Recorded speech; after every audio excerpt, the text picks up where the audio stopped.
falar um pouco sobre o que é constelação, que seria sistêmico, quem criou essa técnica. Não daria para dizer que é uma técnica, né? Mas para que as pessoas entendam, é mais ou menos uma técnica.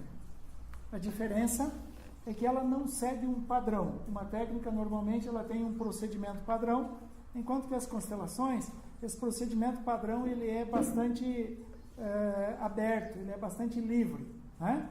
Tanto que alguns consteladores agem de uma determinada forma, outros têm o seu modo típico de agir. Então não se tem assim um padrão específico de constelação. Toda constelação se apresenta por si só, né? Então o que seria a constelação? Vamos imaginar então o conjunto de estrelas, né? O nome constelação remete ao conjunto de estrelas, e imagine que você é uma das estrelinhas desse conjunto. Esse conjunto de estrelas que chamamos de sua constelação é o sistêmico, então é o seu sistema. O seu sistema são os componentes, os membros que influenciam você e que você também influencia. Então é um interrelacionamento, uma interferência entre nós mesmos. Eu influencio você, você me influencia, e esse grupo todo sofre essa dinâmica que nós poderíamos chamar de campo ciente. Então, dentro de um grupo, dentro de uma consciência de grupo, você estaria interferindo e sofrendo interferência. Quando nós falamos em sistema, nós precisamos entender que nós imaginamos que quem faz parte do meu sistema são as pessoas que eu conheço, são as mais próximas de mim. Muitas vezes, algo que aconteceu lá no meu passado está esquecido e eu não percebo que pode ter alguém ainda do passado interferindo no meu sistema. Principalmente se esse algo do passado não foi bem resolvido. Então nós começamos a perceber, dentro dessa terapia, o Heliger começou a perceber que algumas pessoas são muito importantes na minha vida. E muitas vezes eu nem sei da existência dessas pessoas, ou muitas vezes eu não tenho ideia de que essas pessoas me influenciam tanto. Uma pessoa que poderia ser muito importante para você, de repente um irmão morto poderia estar influenciando bastante a sua vida, e você não se lembra mais dele, ou de repente ele morreu antes de você nascer. Quando o Heliger começou a perceber isso, ele notou que o grupo ele vai sempre sentir a influência e se dirige conforme a consciência de grupo. Ou seja, nós temos a consciência individual, que pensa nós, que imagina que tem um livre-arbítrio muito amplo, mas que quando nós entramos na terapia nós percebemos que esse livre-arbítrio não é tão amplo assim. Nós estamos muitas vezes emaranhados com a situação de grupo, e esse livre-arbítrio fica restrito.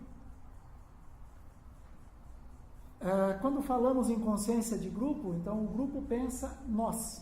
Então imagine que esta sala aqui é um sistema, seriam as pessoas que fazem parte da sua família. Cada membro desse sistema tem um destino, tem uma vida, tem uma situação, e dependendo do que aconteceu com esses membros, alguns vão ter influência maior sobre esse grupo. Dependendo do que aconteceu entre você e essas pessoas, ou entre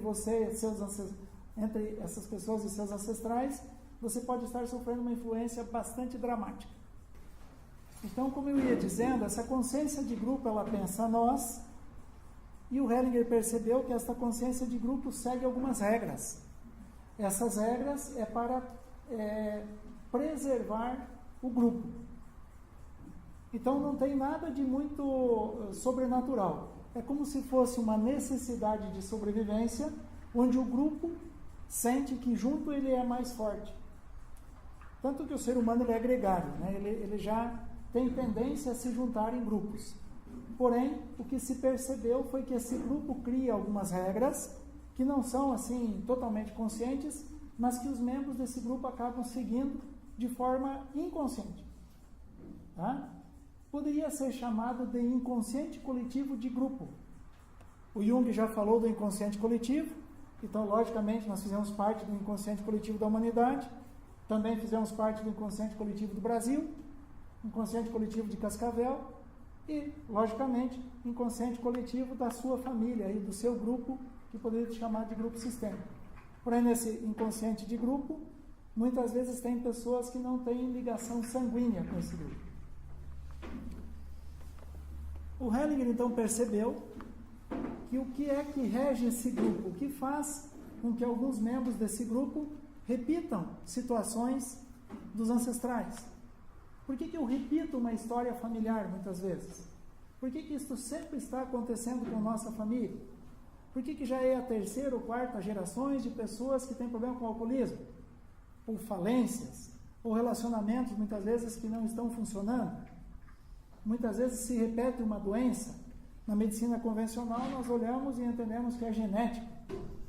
Mas aí alguns pesquisadores descobriram que filhos adotivos também desenvolvem doenças que a família tinha e ele não tem ligação sanguínea. Então se percebeu que muitas vezes essa ligação é tão forte que pode repetir alguns destinos. Quando o Hellinger começou a estudar, ele chamou essas leis que regem o grupo de leis do amor. É o que está nesse cartaz ali. São 3 as principais leis, né? As leis que realmente influenciam: pertencimento, compensação e ordem. O que acontece, né, que o grupo segue essas leis? É lógico que não foi nenhum acordo, não foi feito nenhum contrato. Olha, você vai participar desse grupo, você vai seguir essas leis. Não é assim que funciona. É um acordo, como se fosse um acordo tácito, onde você não tem muita consciência, mas você sabe que essas leis fazem com que o grupo se preserve. O grande problema é que muitas vezes alguns membros desse grupo estão repetindo histórias difíceis justamente porque alguém do grupo pode ter sido excluído. Então, na primeira lei, o pertencimento, o Hellinger percebeu que se nós excluirmos alguém do grupo por algum problema, vamos imaginar que a pessoa está causando alguma situação que o grupo não aceita, nós retiramos esta pessoa, excluímos ela do grupo, um outro membro subsequente vai ocupar o lugar dele. Então, numa família, nós podemos imaginar que se eu excluo o meu pai porque ele era alcoólico, eu posso ver o alcoolismo no meu filho, ou em mim próprio, ou de repente no neto, ou em alguém próximo aí da família. Uma mulher, muitas vezes, que deseja se livrar dessa situação, né? Nós percebíamos muito que as mulheres mais antigas diziam que eu me casei para fugir de casa, para sair de casa, para me livrar do meu pai. E quando ela faz isso, normalmente ela encontra no marido uma situação muito parecida. Quando ela não encontra no marido, ela pode correr o risco de ter que cuidar do filho numa situação também parecida. Isto não é uma punição, é uma situação onde nós percebemos hoje que o grupo faz isso para preservar, porque o grupo diz todos têm direito a pertencer. Mas quando nós falamos que todos têm direito a pertencer, nós temos tendência a imaginar que ter direito a pertencer significa que eu posso fazer qualquer coisa e não sofrer as consequências disso. Não foi isso que eu disse. Você tem direito a pertencer mesmo que você traga uma situação difícil para o grupo. Então, o seu pai alcoólico, ele não deixa de ser seu pai só pelo fato de você imaginar que você não aceita o alcoolismo. Então, ele pertence independente de você aceitar ou não. Quando você exclui o seu pai, você tem tendência de ver esse problema em outras pessoas. Também podemos imaginar aqui uma exclusão, um filho fora do casamento, os filhos do casamento que costumamos dizer que são legítimos, como se o outro não fosse legítimo. Não é? Existe alguma pessoa que não é legítima? Então, é os nossos preconceitos, né? Então nós dizemos, nós somos filhos legítimos, e ele é filho bastardo, né? Mas ele é filho legítimo do seu pai com outra mulher. Esta é a única diferença. Então, quando aquela família não aceita esse filho fora do casamento do pai, esta família está imaginando que ela tem direito a escolher quem pertence ao grupo. E esta pessoa tem direito a pertencer ao grupo, é um direito adquirido porque ele é filho do seu pai. E mesmo que o seu pai não aceite, a exclusão fica pior ainda, aumenta a exclusão, e um filho chamado legítimo normalmente vai carregar essa exclusão. Ou ele repete a história do pai, também tendo um filho fora do casamento, ou muitas vezes ele diz inconscientemente para a família: já que o meu irmão não é aceito, eu me retiro. E este retirar pode ser sumir no mapa ou até muitas vezes morrer. Então é uma lei bastante exigente. Eu diria que talvez ela seria mais enérgica se por acaso esse pai resolve abortar esse filho para não complicar a família. Ou então, pior ainda, quando a mãe assume essa situação e vai lá negociar com essa outra mulher e de repente ajuda ela a fazer aborto. Isso é terrível para a família dela. Essa exclusão vai ter um preço e normalmente um filho biológico dela vai carregar isso de forma contundente. Já tivemos casos assim. Ok?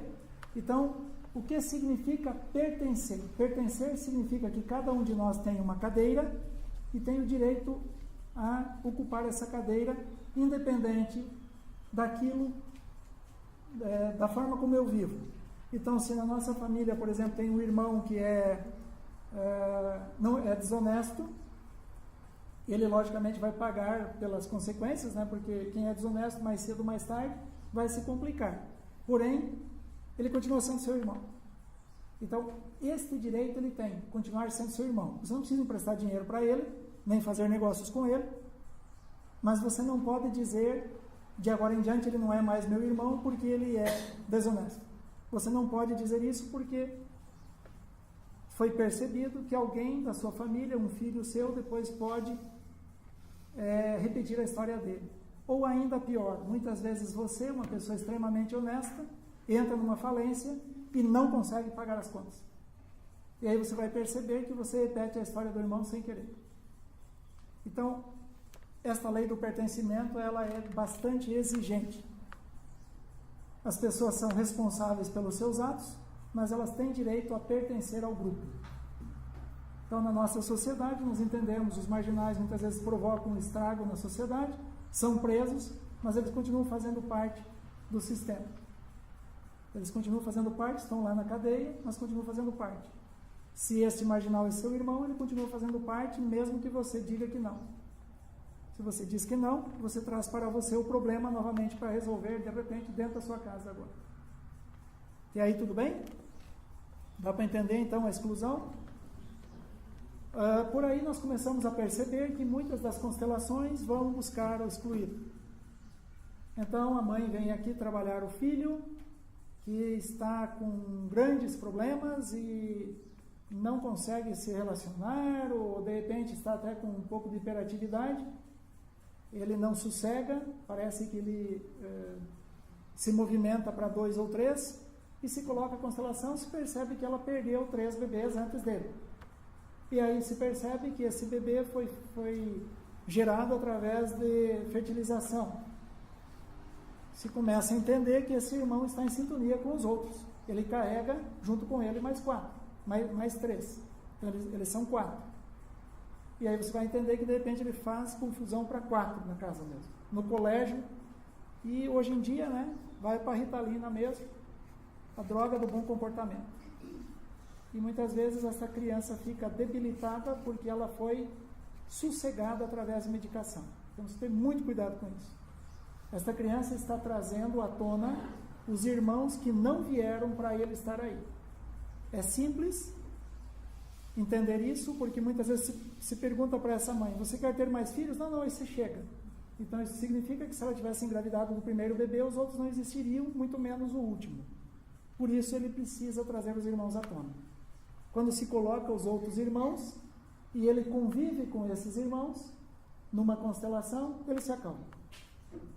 Então, a situação do pertencimento, logicamente, ela é inconsciente, e quando ela vem para o consciente é que ela acalma.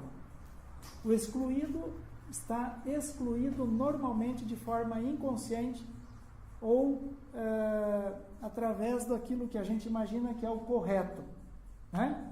Nós imaginamos que é o correto. Não, meu pai deixou minha mãe e se juntou com outra mulher, então eu não converso mais com meu pai. A gente imagina que esta exclusão vai ficar por aí e que está tudo bem, eu estou agora fazendo o que a sociedade manda, o que a religião manda, e eu sou uma pessoa certa. Mas dali a pouco você vai repetir essa história e vai ter que olhar para essa história de forma diferente. Não se pode excluir o pai. Independente do que ele fez, ele é seu pai. Ele está dentro de você. E muitas vezes o filho se acha melhor que o pai e vai querer corrigir o pai para moldar o pai naquilo que ele imagina que é a família correta. Então eu chantageio o meu pai para que ele fique do lado da minha mãe, porque isso é o que ele deve fazer. Quem disse? Então, estas situações adoecem a família. Estas situações vão se repetir, estas situações criaram exclusão. Tá? E muitas vezes esta exclusão pode provocar doenças graves também. Nós não temos muita escolha, tem situações que é simplesmente concordar. Não há como você mudar algumas situações aí. Então a situação da exclusão, você vai perceber que ela atua dentro da sua vida quando tem um sintoma. Você vem para uma constelação dizendo, estou com uma crise com a minha esposa e não sei o que acontece, mas minha esposa está querendo ir embora e nós vivemos bem por muito tempo. Aí você vai perceber que você foi o que separou seu pai e sua mãe. E agora você está vivendo isto e alguma coisa está separando vocês. É mais ou menos por aí. Eu só estou dando alguns exemplos, nós não podemos ficar através de suposições. Constelação não é suposição, mas não tem como explicar constelações sem alguns exemplos. Mas não leve tudo ao pé da letra. Nem sempre as coisas acontecem da mesma forma. Não é uma regra matemática, né? Mas tem algumas dinâmicas que nós podemos perceber que isso está acontecendo. O que seria dinâmica? A forma como aquilo se desenvolve. Então o Hellinger percebeu essas dinâmicas e nos cursos de constelação, né, o constelador ele aprende a observar essas dinâmicas e perceber se essa dinâmica está atuando. Então normalmente quando se tem alguma situação, nós vamos buscar o que é que ocorreu nessa família para que isso esteja vindo à tona agora. A segunda lei é a compensação, o equilíbrio entre dar e o receber. Esta lei, ela rege os relacionamentos humanos, não só dentro do sistema, né? Mas dentro do sistema ela é mais exigente ainda. Então vamos imaginar um casal, o equilíbrio entre dar e o receber seria o que mantém este casal em sintonia. Nós percebemos muitas vezes casais que se separam depois de um determinado tempo.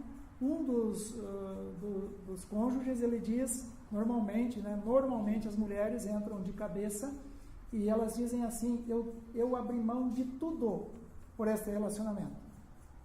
Ela já está dando a dica de que ela descompensou o relacionamento. Quando você abre mão de tudo, você tem algum conflito onde você imagina que você tem que dar demais e você normalmente atrai alguém que só consegue receber e não consegue equilibrar. O interessante é que quem vai embora é sempre o endividado. É assim no comércio, né? O cara vai comprando, daqui a pouco não consegue pagar, não tem mais crédito, ele tem que ir embora para ver se consegue crédito em outro lugar. E o que deu, o que emprestou, o que doou bastante, fica a ver navios. Quando nós trabalhamos uma pessoa assim, ela normalmente vem com a queixa dizendo, eu abri mão da minha vida pela família.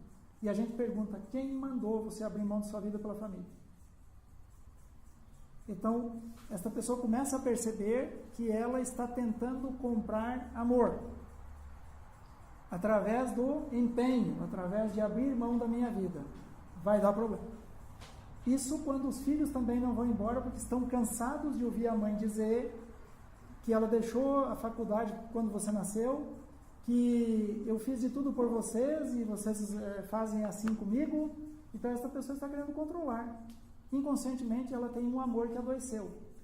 E pessoas assim dificilmente conseguem receber. Elas cobram, mas na hora de receber elas não se permitem. Então cria um desequilíbrio. E essas pessoas normalmente atraem quem só recebe e não consegue dar. E o Hellinger diz, se você não permite que o outro te dê, você também quebra o relacionamento, você está inviabilizando o relacionamento. Imagina que você encontra um amigo, você tem uma amizade onde a pessoa convida você para jantar. E você vai lá e não aceita que ele pague e você paga o dele ainda. Daí, na outra semana, você convida a pessoa para ir jantar e você paga de novo. Se você for uma pessoa que tem um pouco de cetocômetro, no terceiro você não vai, ou se você não pagar no terceiro, acabou o relacionamento ali. Você sente que tem alguma coisa errada, que essa pessoa lá na frente vai te cobrar. Então, o ideal é a gente permitir que o outro equilibre o relacionamento. Por isso, o equilíbrio entre dar e o receber. No relacionamento, se você percebe que o seu marido, sua esposa, não estão conseguindo equilibrar, você precisa permitir que essa pessoa equilibre. Ou então parar de se entregar tanto, porque senão o outro vai se endividar. Alguém tem alguma dúvida nesse relacionamento, o equilíbrio entre dar e o receber? Entre iguais, nós conseguimos um equilíbrio. Entre pessoas de níveis diferentes, nós não conseguimos. Precisamos aceitar que nós vamos ficar devendo. Um exemplo disso, para os nossos pais. Nós nunca vamos conseguir quitar a nossa dívida com os nossos pais. Alguém tem alguma dúvida disso? Ou alguém pode dizer, os meus pais estão me devendo. Eu aposto e tenho certeza que eu vou ganhar. Né? Por quê? Porque os seus pais, mal ou bem, te deram a vida. E se você está aqui sentado nessa cadeira hoje, eu posso dizer que eles foram um sucesso com relação a isso. Talvez eles não usaram os melhores métodos para você chegar aqui, mas se você está aqui, de alguma forma eles tiveram sucesso. Mesmo que eles tenham te dado em adoção, talvez a atitude de te dar em adoção fez com que você sobrevivesse. Então, de alguma forma, eles tomaram decisões acertadas. E se eles te deram a vida, não tem vida para comprar em lugar nenhum. Então, você pode ter o dinheiro que for, você não consegue pagar os seus pais. Nem que você tenha tratado a saúde deles por um monte de tempo, você simplesmente compensou um pouco. Então, dos pais, nós precisamos entender que nós vamos receber e não conseguimos devolver no mesmo nível. Então, a gente aceita. Quem é adotivo sabe como é difícil dever para os pais que me adotaram. Eu sempre me sinto em dívida. Então, esta pessoa, ela tem um sentimento duplo de sobrecarga. É uma sobrecarga. Né? Quando nós nos sentimos bem com essa situação de receber dos pais, nós podemos equilibrar passando a vida adiante dando netos. Então eu recebo a vida e passo a vida adiante dando netos. Aí tem gente que diz, mas eu não quero ter filhos. Então você vai ficar devendo.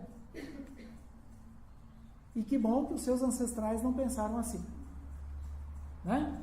Algumas pessoas dizem, mas esse mundo está uma loucura, eu não quero ter filhos porque é só para pôr mais um para sofrer.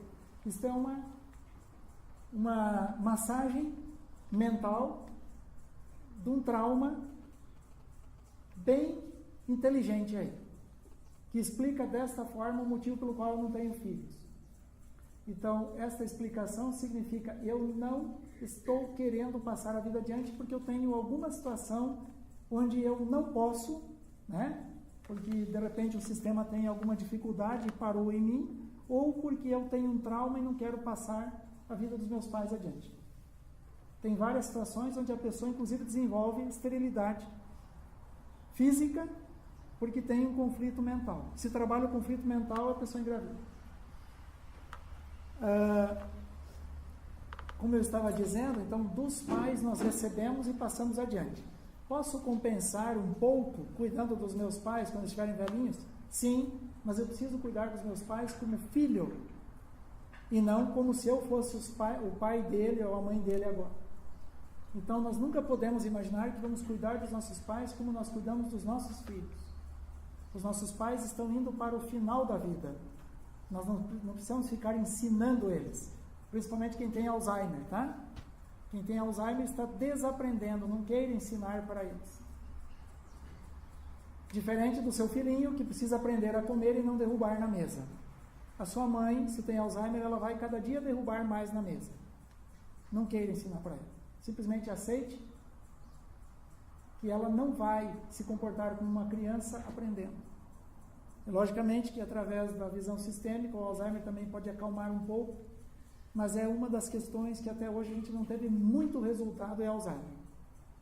Acalma muito a família, porque quando o Alzheimer se instala, significa que a doença já ficou ali muito tempo.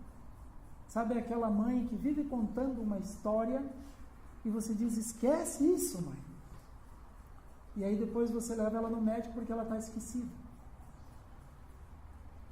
Então, quando uma pessoa repete muito alguma coisa, ela tem um trauma, ela tem uma situação que ela não conseguiu resolver direito, começa a repetir muita coisa do passado, tem um passado mal resolvido, algo que eu não aceitei, e a tendência da mente é esquecer, porque senão ela não dá conta, e lá no final da vida ela esquece, mas ela vai esquecer primeiro o que é menos importante, então seria coisas mais atuais, e ela mantém o que é mais importante, que é o passado, porque sem passado nós não sabemos quem nós somos.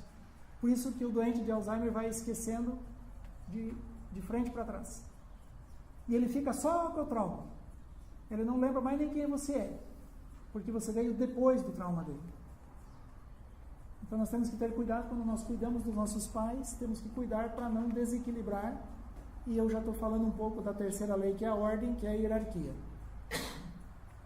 O equilíbrio entre dar e o receber também, ele é muito interessante quando nós observamos um casal. Imagine um casal onde um dos dois sofre um acidente. Vamos imaginar o homem, que é mais drástico, né? O homem, ele tem uma tendência de dificuldade de depender da mulher, então já é natural do masculino, que deveria servir. E então, imagina esse homem, ele se acidenta e fica paraplégico.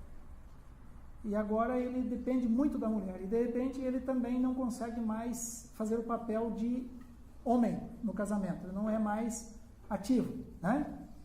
Esta pessoa vai enfrentar uma grande crise, porque o contrato de casamento se modificou no meio.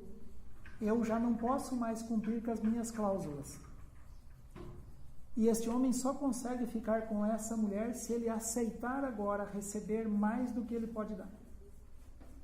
Muitos homens assim criam situações insustentáveis para a mulher. Eles começam a ficar extremamente incomodados e empurram a mulher para fora do casamento. E aí ele volta para a casa dos pais. Então muitas vezes em constelações nós percebemos isso, se trabalha e essa pessoa que tem esse desequilíbrio, ele diz para a esposa, eu não gostaria de me separar de você, mas eu estou fazendo porque eu não suporto a ideia de depender de você. Muitas vezes numa constelação assim, a pessoa está aqui junto com a esposa, então ele percebe onde está o conflito, e a esposa muitas vezes diz, mas eu não quero me separar, está tudo bem para mim, se de repente agora você adoeceu, se de repente agora você está com uma deficiência. Porém, essa esposa, se ela realmente quiser ficar, ela precisa dizer isso, se ela não quiser, ela precisa dizer que ela está difícil para ela mesma. E muitas vezes é melhor ela assumir e ir embora, do que dizer que eu fico por causa dos filhos. Tá? Porque isso também não é uma bela verdade. Eu fico por causa dos filhos significa eu não consigo assumir essa culpa. Então, numa constelação nós percebemos onde realmente está a confusão e o que é que precisa ser visto. Se este casal suporta esta situação e conseguem ficar junto, este homem consegue olhar para a mulher e diz, sim, agora eu recebo mais de você e eu contribuo através do reconhecimento e fazendo a minha parte de outra forma, ele de repente suporta ficar junto. E de repente ele toma a vida e segue em frente. Mas se não houver uma aceitação, se ele não entender isso desta forma, ele se revolta e se destrói. Tá? Então este é um equilíbrio também que muitas vezes nós vamos precisar aceitar para manter o relacionamento. Ou então entender que não vai haver nunca mais um equilíbrio e eu não suporto. Isto também acontece muitas vezes com mulheres que não podem engravidar ou com homens que são estéreis, né? Eles não suportam não dar um filho para esta esposa, ou muitas vezes a esposa não suporta a ideia de não dar um filho para este homem. e muitas vezes vão para uma adoção por vários motivos, menos a criança. Então, na visão sistêmica, nós só vamos por uma adoção quando nós entendemos que essa criança não vem suprir as nossas deficiências. Nós estamos adotando por uma situação de disponibilidade e olhando para a criança, não porque eu não suporto a ideia de não ter filhos. Porque assim eu começo a criar um endividamento. Então, muitas vezes, quando se trabalha um adotivo que vem numa família onde já tem outros filhos, nós percebemos que o casal adotou por outro motivo e não as suas carências. Tá? Mas nesse caso, o adotivo muitas vezes se sente mais endividado ainda.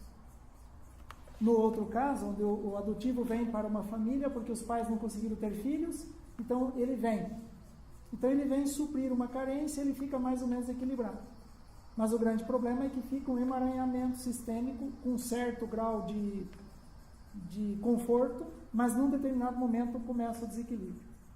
Então, você olharia para esse sistema, porque normalmente a partir dos 18 anos é liberado para que a criança conheça o pai. Dentro da visão sistêmica também não se adota ninguém e se esconde que é adotivo. Isso é uma exclusão, está se excluindo os pais biológicos. Vai ter consequências. Então isso foi percebido em terapia pelo Hellinger, né?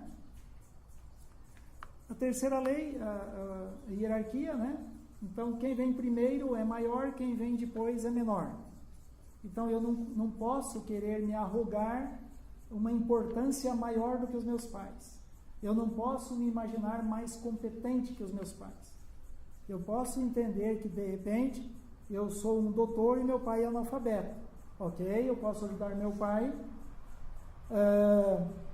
a resolver os problemas onde ele não consegue, porque, de repente, ele não sabe ler.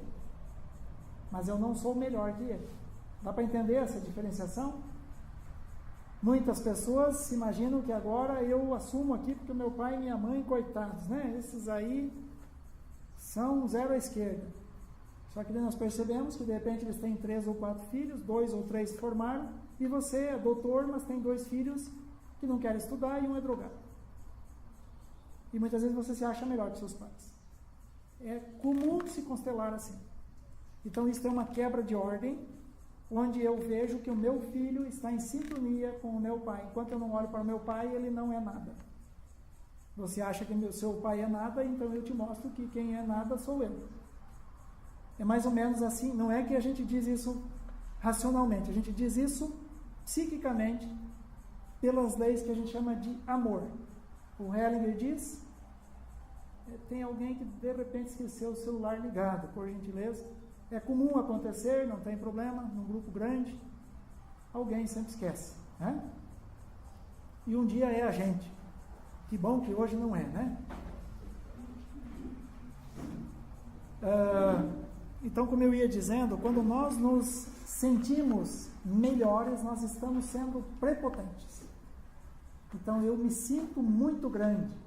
Então, eu tenho uma ideia de que eu sou o melhor, né?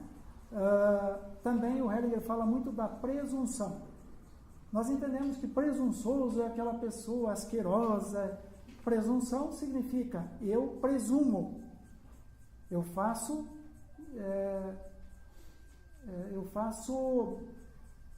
associações e imagino que é desse jeito.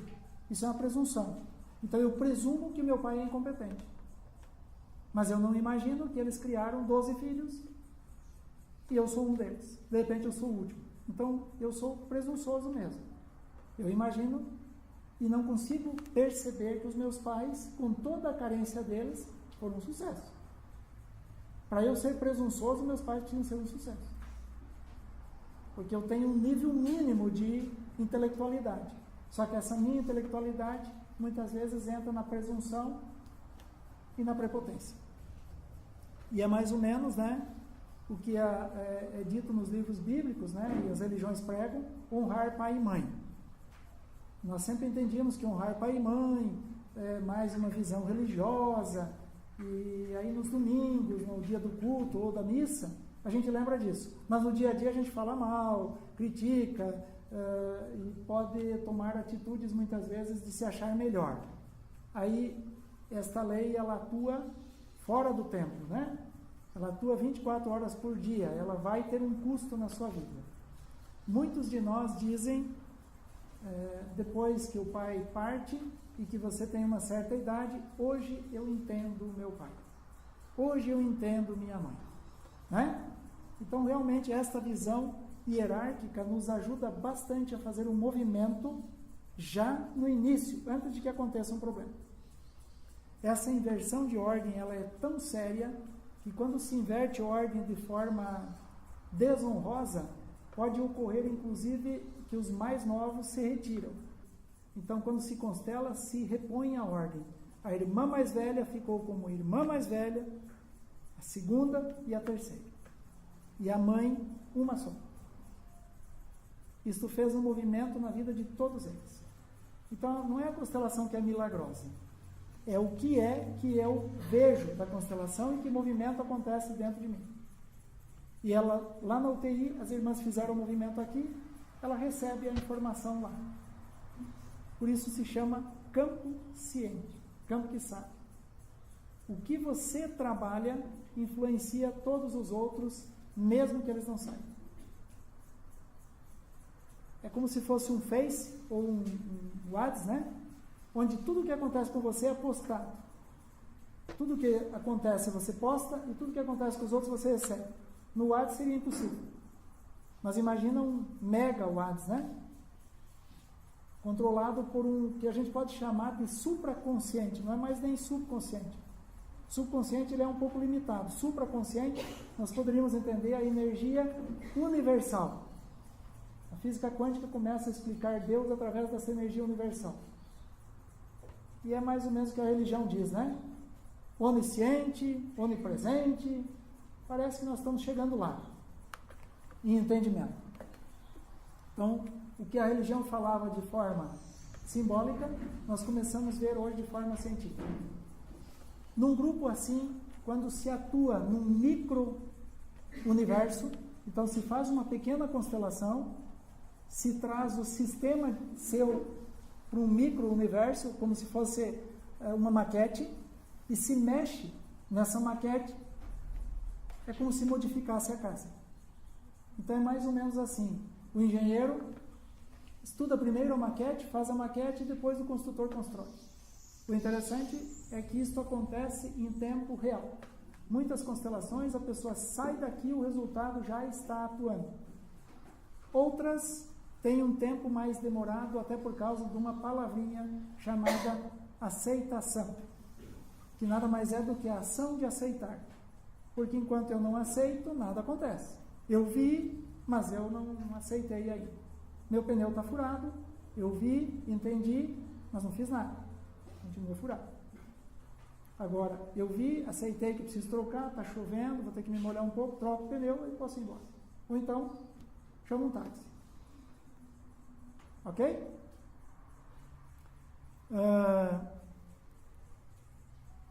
Qual é a energia que transmite isto? Não temos ainda nenhum aparelho que possa medir. Algumas pessoas achavam que era através do eletromagnetismo mesmo, mas o eletromagnetismo ele também parece que tem aí uma velocidade e isso não tem velocidade. Então poderíamos imaginar que esta energia ela vai em tempo real, ela é transmitida em tempo real mesmo, não perde tempo, é como o elétron, né? A física quântica hoje já comprovou que o elétron ele não sai daqui e vem para cá, ele desaparece daqui e aparece aqui. Por onde ele foi não se sabe. E também dentro da física quântica, através da experiência da fenda dupla, nós percebemos que o observador interfere na experiência. Então por aí você imagina que comprovação científica tem muito daquilo que eu acredito. Então o cientista vai comprovar muito daquilo que ele acredita. E do que a equipe acredita e do que a humanidade está pronta para acreditar. Então nós começamos a criar na Terra aquilo que a maioria acredita. E você cria na sua vida aquilo que você acredita. Mas hoje nós entendemos que no nosso sistema o grupo também cria. E muitas vezes um pouco diferente do que eu queria. Então muitas vezes a partir do momento que eu vejo isso, interfiro um pouquinho, há uma grande mudança. Bem-vindos, né? a era de Aquário, onde nós estamos entrando na 4ª dimensão. O tridimensional está ficando para trás. E nós começamos a perceber que nós atuamos muito de forma energética. Nós estamos entrando na era da 4ª dimensão. E a 4ª dimensão, se você perceber, o tempo hoje ele está muito diferente de como você via. O nosso dia hoje parece que tem só 16 horas. E continua tendo 24 no relógio. Mas é muito interessante que parece que o dia só tem 16. E isso mesmo aqueles que não têm muito o que fazer, né? É lógico que na sala do consultório do médico tem um pouquinho mais e na praia é um pouquinho mais rápido. Na praia parece que tem só 8, né? Só quando chove que o dia fica mais longo. Então esta situação nós estamos trabalhando agora em terapia, são várias terapias que nós podemos dizer que são terapias quânticas que estão se abrindo e utiliza esta consciência. Não é que nós usamos a consciência, nós nos deixamos levar por esta consciência e damos algumas informações para os membros se posicionarem para receber a informação que diríamos que é a informação matriz, que é a informação básica que poderia levar esse grupo de pessoas para um nível mais confortável. Ou seja, um trauma é uma informação que leva esse grupo a desviar um pouco da verdadeira do verdadeiro destino, da verdadeira evolução mais leve. Toda vez que tem um trauma, tem um corte na informação que estaria chegando. Então, o nosso sistema deveria seguir feliz, próspero e saudável, mas como o nosso sistema é formado de pessoas falíveis, cada falha, cada dificuldade pode causar uma interferência nesse sistema. Interferências pequenas são logo absorvidas. Interferências grandes podem passar 2, 3, 4, 5 gerações repetindo. Para se ter uma ideia, nós já trabalhamos numa constelação onde um bebê anencéfalo tinha a ver com uma situação que aconteceu várias gerações atrás.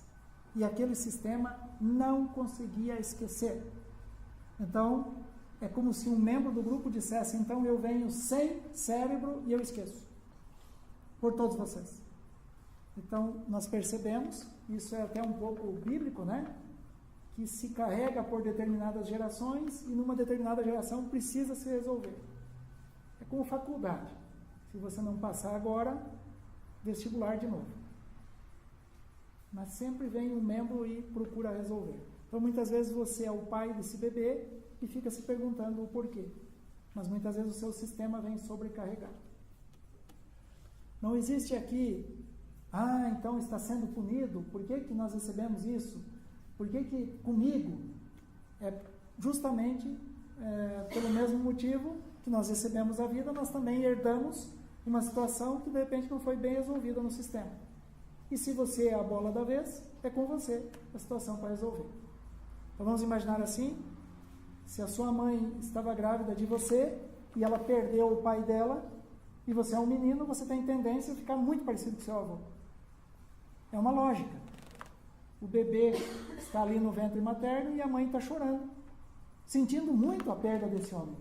Então o bebê entende que se eu for muito parecido, eu substituo um pouco essa perda. E ele está fazendo isso por amor à mãe. Ok? Alguma pergunta? Já que você tocou nessa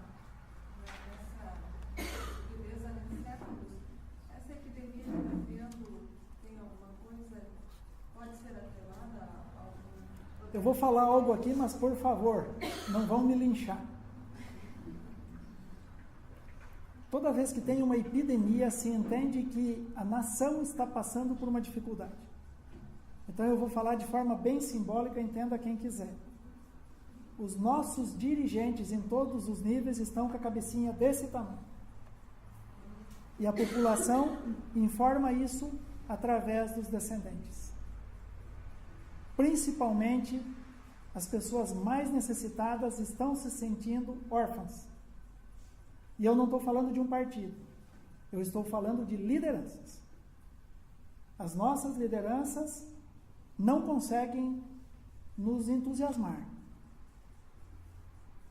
Tá? Se nós tivermos um pouco de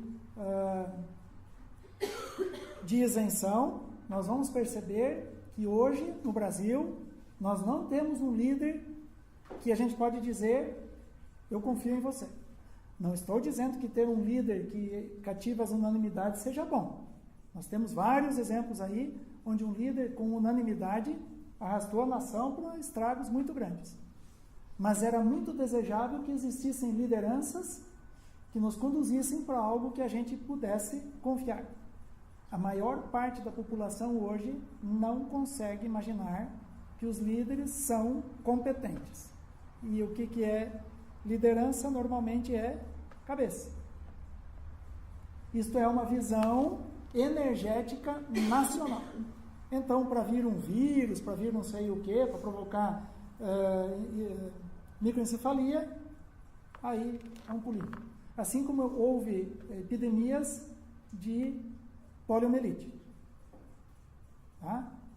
E aí as pessoas vão dizer, mas foi a vacina que curou. Tem-se muitas dúvidas sobre isso. Tá? Tanto que várias pessoas que não foram vacinadas se curaram e várias pessoas que foram vacinadas desenvolveram a doença.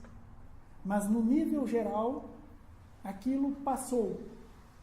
Tá? Dentro desta visão, dentro da reprogramação biológica, nós entendemos que o HIV, por exemplo, é um conflito de sangue. Ele normalmente ataca pessoas que se sentem fora da família. Até hoje eu não atendi nenhum HIV que a pessoa não se sentia fora do grupo. Nenhum. E nós atendemos bastante HIV.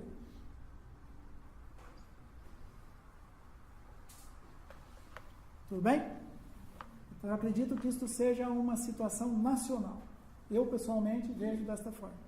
E isto é compartilhado por quem já assistiu palestra da doutora Eleanor Luzes, ela sempre fala das epidemias. Tá?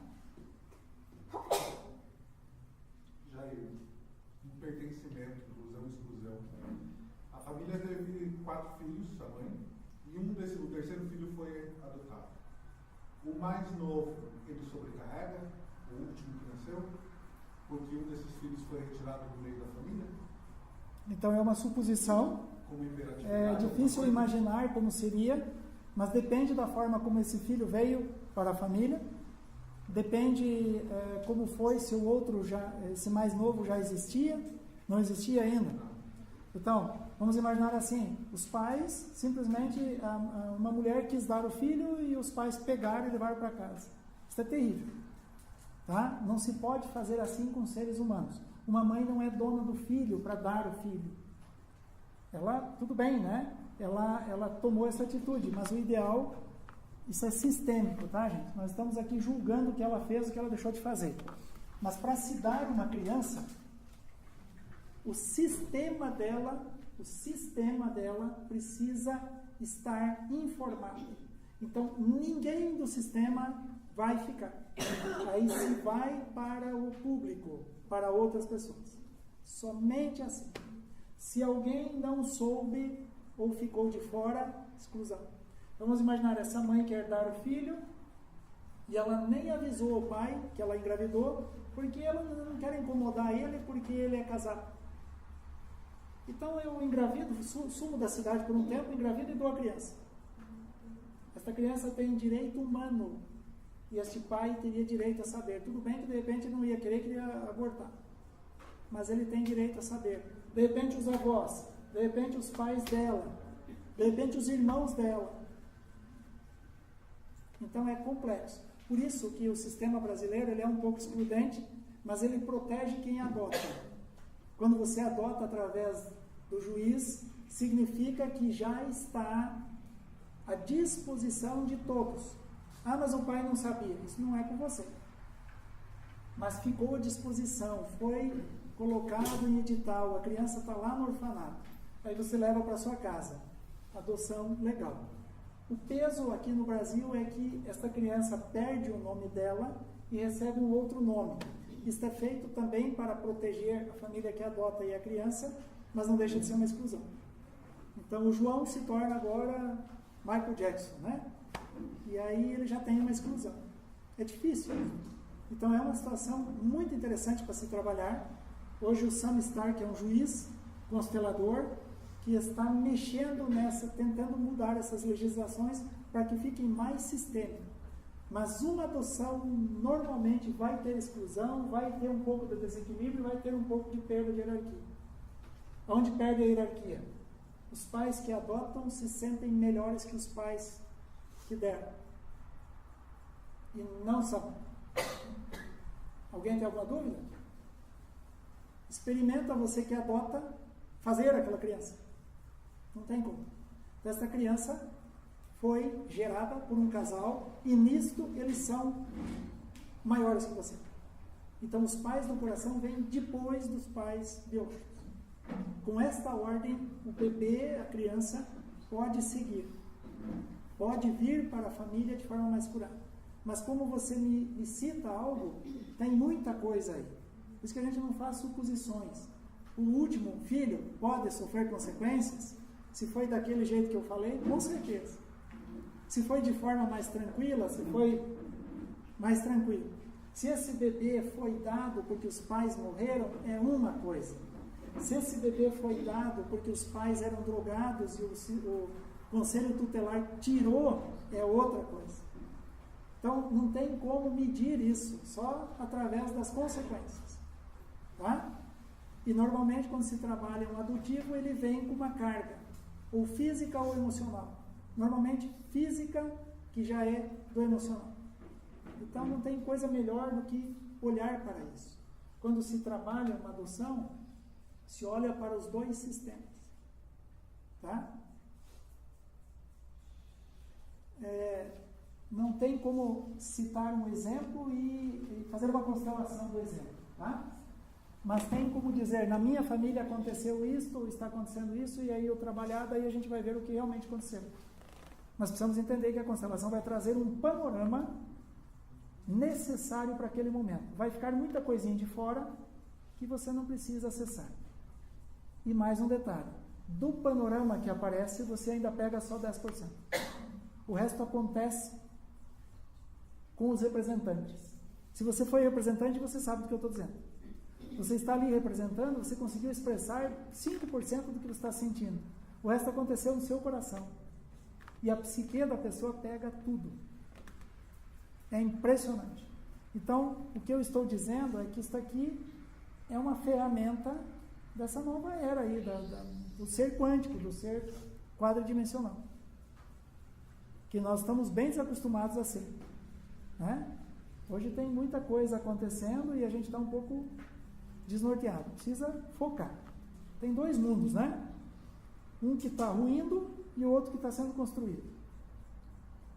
Preste atenção para você pegar o bonde do que está sendo construído e não descer junto com o que está se acabando. As estruturas estão sendo modificadas.